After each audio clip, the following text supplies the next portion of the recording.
Selama bertahun-tahun, kita telah dibanjiri berbagai cerita tentang makhluk asing yang konon datang dari luar angkasa.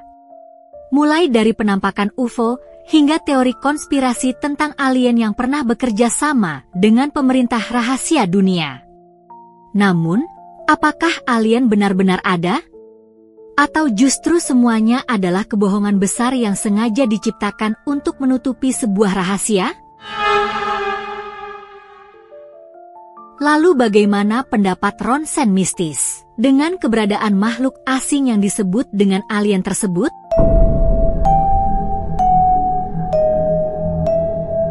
Sebenarnya, pembahasan ini pernah kami bahas sebelumnya, tapi akan kami ulang kembali dengan lebih sederhana, singkat, ringan, dan terperinci.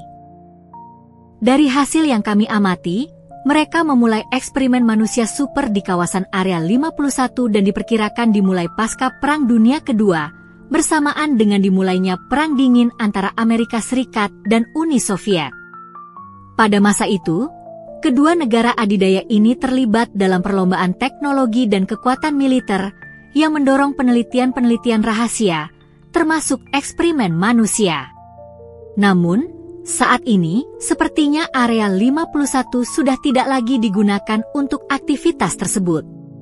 Semua aktivitas terkait telah dipindahkan ke lokasi rahasia di balik dinding es Antartika, sebuah tempat yang bagi banyak orang penuh dengan misteri.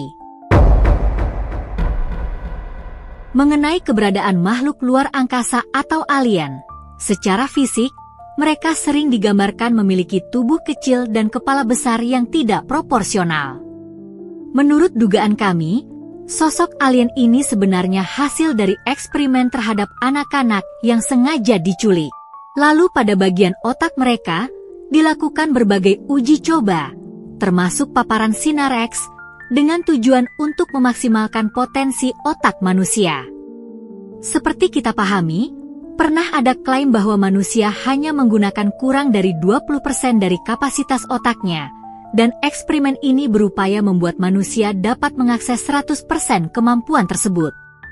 Meskipun banyak bantahan yang menyebutkan bahwa klaim ini hanyalah sebuah mitos, namun kami lebih meyakini bahwa manusia selama ini memang masih belum sepenuhnya memanfaatkan potensi otaknya.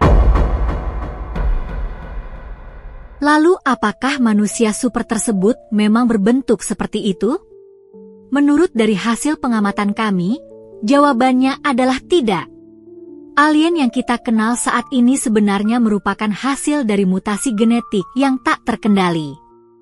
Inilah yang membuat mereka tampak sangat berbeda dari manusia normal. Bentuk tubuh yang aneh, mata besar, dan kulit abu-abu, yang merupakan ciri-ciri yang kini menjadi sebuah ikon makhluk alien. Dalam istilah sederhana, mereka adalah manusia super yang gagal, produk eksperimen yang tidak berhasil.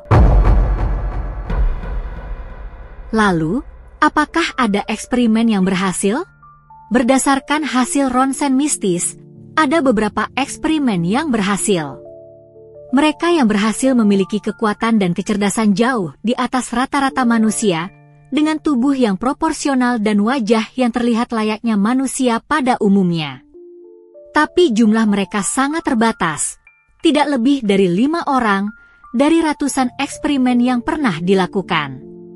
Dan menurut kami, untuk menutupi kegagalan besar dari eksperimen manusia super ini, mereka sengaja mengalihkan perhatian publik dengan cerita tentang makhluk luar angkasa.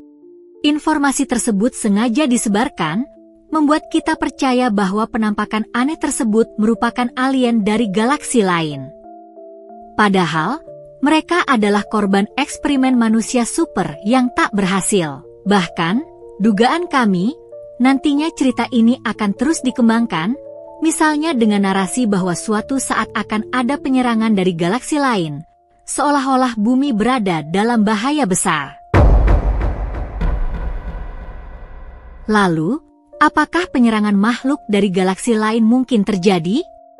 Dengan tegas kami katakan, hal itu tidak akan pernah terjadi.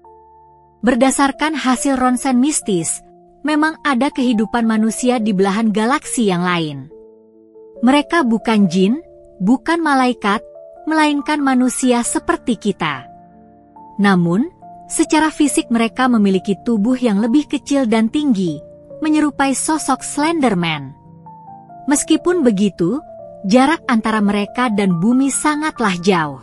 Kita tidak akan pernah sampai ke planet mereka, begitu juga sebaliknya. Lalu, bagaimana dengan teknologi piring terbang? Nantikan pembahasan di edisi selanjutnya, di mana Ronsen Mistis akan membahas tentang keberadaan manusia yang konon hidup di dataran hijau di balik dinding es Antartika.